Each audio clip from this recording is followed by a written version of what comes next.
Bonjour à tous et bienvenue à votre session d'information sur Afrissat Info.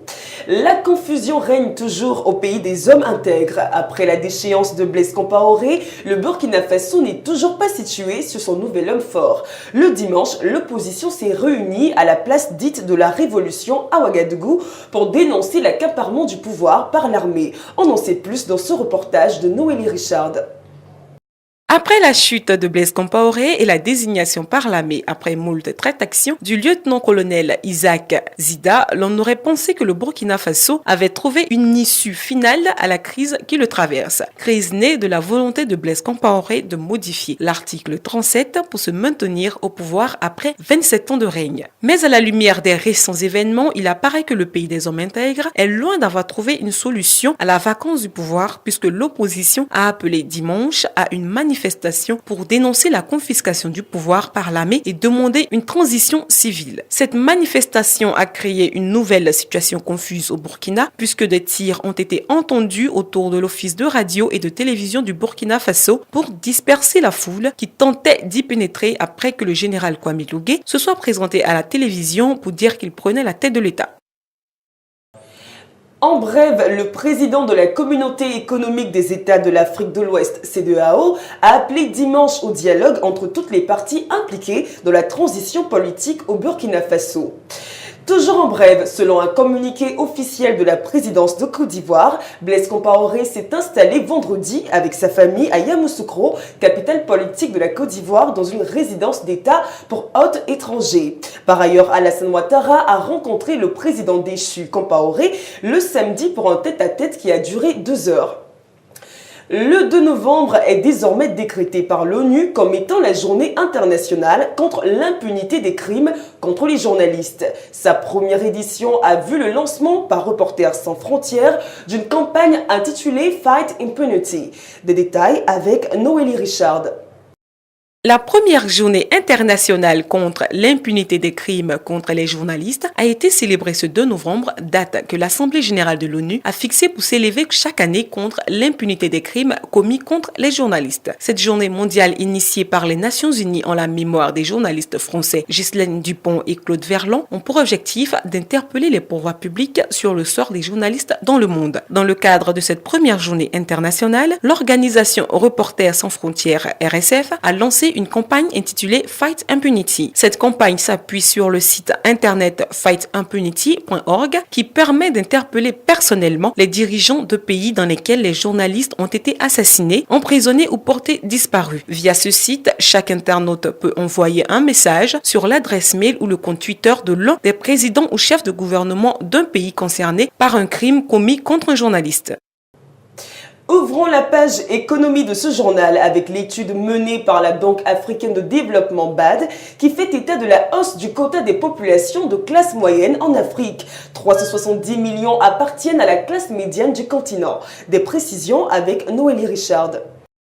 Le 27 octobre, la Banque africaine de développement BAD a publié une étude sur la population africaine. Selon l'organisation, 34% de la population du continent africain, environ 370 millions de personnes, appartiennent désormais à la classe moyenne. Cette augmentation de la classe moyenne s'explique par une décennie de hausse du niveau de vie avec la forte croissance économique. Ce chiffre devrait atteindre 42% d'ici 2060, selon l'étude de la BAD dévoilée à Johannesburg. La mesure de l'appartenance à la classe moyenne prend en considération les standards africains comme le revenu, la possession de certains biens, téléviseurs, voitures, réfrigérateurs, du type de revêtement du sol, de la présence de toilettes dans l'habitation et l'accès à l'électricité et à l'eau potable. L'étude, qui couvre une période de 20 ans, a été menée à travers 37 pays africains dans quelques 800 000 foyers.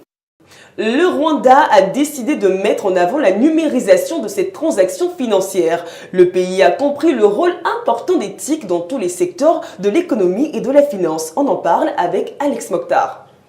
Le gouvernement rwandais fait un pas de plus vers la mise en place d'un système généralisé de paiement électronique dans le pays. Le 29 octobre 2014, il est admis officiellement au sein de l'alliance Better Than Cash, une initiative internationale. Elle collabore avec les gouvernements africains, leurs communautés de développement et le secteur privé en vue d'inciter à l'adoption des paiements électroniques. Le Rwanda dit comprendre le rôle crucial des TIC dans tous les secteurs de l'économie et de la finance. Il s'engage donc à promouvoir une économie exempte d'argent liquide à travers la numérisation de ces transactions financières. Déclaration faite par Claver Gatete, ministre rwandais des Finances et de la Planification économique. Derrière l'objectif de numériser tous les paiements, le gouvernement du Rwanda veut favoriser l'inclusion financière dans le pays. Une initiative qui est aussi susceptible d'offrir une meilleure visibilité sur les comportements des consommateurs rwandais et donc de fournir de meilleurs services financiers et de consommation. L'ES Sétif est sur le toit de l'Afrique. Le club algérien a remporté de justesse sa deuxième Ligue des Champions face au club congolais l'AS Vita. Alex Mokhtar nous en fait le point. N'ayant pas pu faire le break à domicile, les Congolais de l'AS Vita Club devaient faire l'exploit en Algérie face à leur adversaire du jour ce samedi 1er novembre 2014. C'est en deuxième mi-temps que tout s'est passé. L'ES Sétif a ouvert la marque à la 48e minute par Soufiane Younes. C'était la joie dans le camp algérien, mais une joie de courte durée car à la 53e minute, Lema Mabidi égalise pour les Congolais. Ce fut un match palpitant jusqu'au coup de sifflet final où les Algériens ont explosé de joie puisqu'avec le match nul obtenu en terre étrangère 2 buts partout, ils remportaient le trophée malgré ce résultat nul d'un but partout au score final. Bravo à l'ES Sétif qui remporte ainsi sa deuxième Ligue des Champions. En Série A, on note la défaite de l'AS Roma contre Naples. Cri de victoire à la Juventus de Turin qui reprend la tête du championnat italien. Reportage. En déplacement à Naples ce samedi pour sans doute conserver la tête du Calcio, l'AS Roma a été mise en déroute par les Napolitains. Les événements se sont très vite passés. À la deuxième minute, Gonzalo Higuain ouvre le score pour les siens. Après plusieurs actions de part et d'autre, les Napolitains font le break à la 85e minute par José Calderón. Score final 2-0. La Juventus quant à elle ne s'est pas faite prier pour prendre les 3 points à Empoli. Loin de ses installations, la vieille dame a fait mieux que la Roma. À la 61e minute, elle ouvre le score grâce à Andrea Pirlo et corse l'addition à la 71e minute par Alvaro Morata. Score final 2-0. Au championnat anglais de football, Chelsea conserve sa place de leader de la compétition avec sa victoire contre Queen's Park à l'issue de la 10e journée. À noter le derby Manchester City-Manchester United qui a donné l'avantage au premier cité, l'équipe du seul Africain nominé pour le Ballon d'Or FIFA 2014, Yaya Touré. Des détails avec Alex Mokhtar.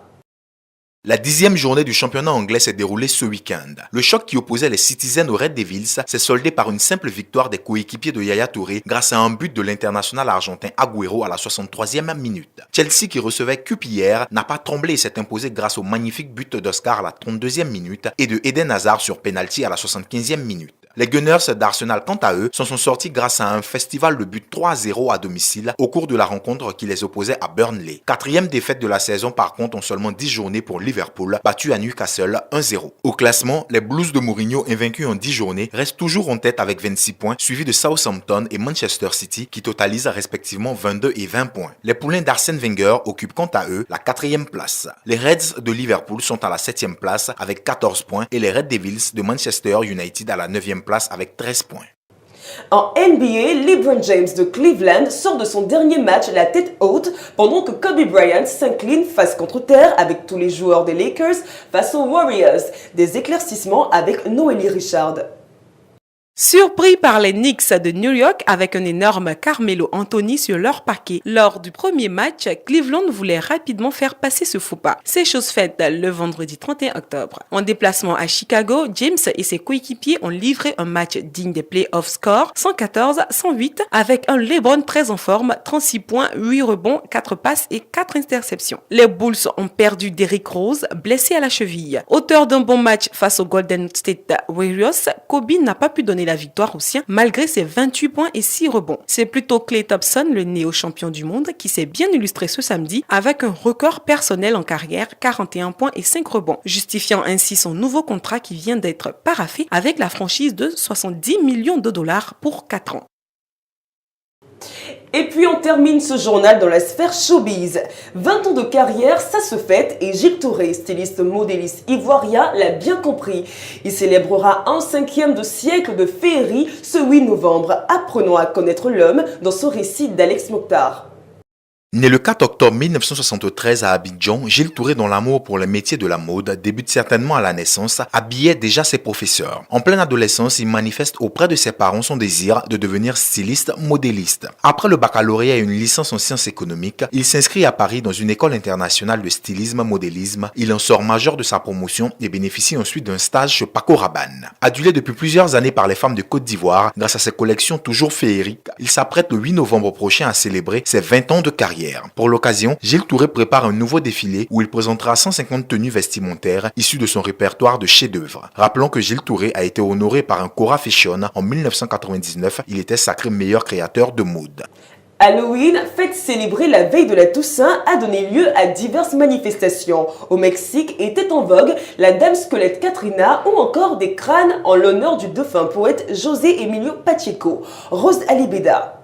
Le samedi 1er novembre a été marqué par la fête d'Halloween célébrée dans le monde entier. Au Mexique, la fête a été toute particulière parce qu'on a pu voir des centaines de personnes déguisées en la dame squelette Katrina. Sur la place principale de la ville de Mexico, il y avait des crânes géants en l'honneur du défunt poète mexicain José Emilio Pacheco. Au total, c'est 24 crânes monumentaux qui ont été exposés, dont 12 d'entre eux dédiés à des écrivains mexicains tels que Octavio Paz, Efraín Huerta, José Revuelta et Julio Corteza, romancier argentin. Le film Fast and Furious 7 a reçu un nouveau baptême, désormais Furious 7. Il met en avant l'acteur Paul Walker, tué dans un accident de voiture il y a maintenant un an. Des détails avec Rosalie Beda. Le film à succès Fast and Furious 7 a été rebaptisé Furious 7. Le nouveau titre de cette production a été dévoilé cette semaine par Universal Pictures. Le film, qui sortira en avril 2014, est l'un des derniers mettant en vedette la star américaine Paul Walker, décédé dans un accident de voiture au mois de novembre 2013 à l'âge de 41 ans. L'acteur a perdu la vie en plein milieu d'une prise de vue de Furious 7. C'est la fin de ce journal. Merci de nous avoir suivis. L'information continue sur notre plateforme.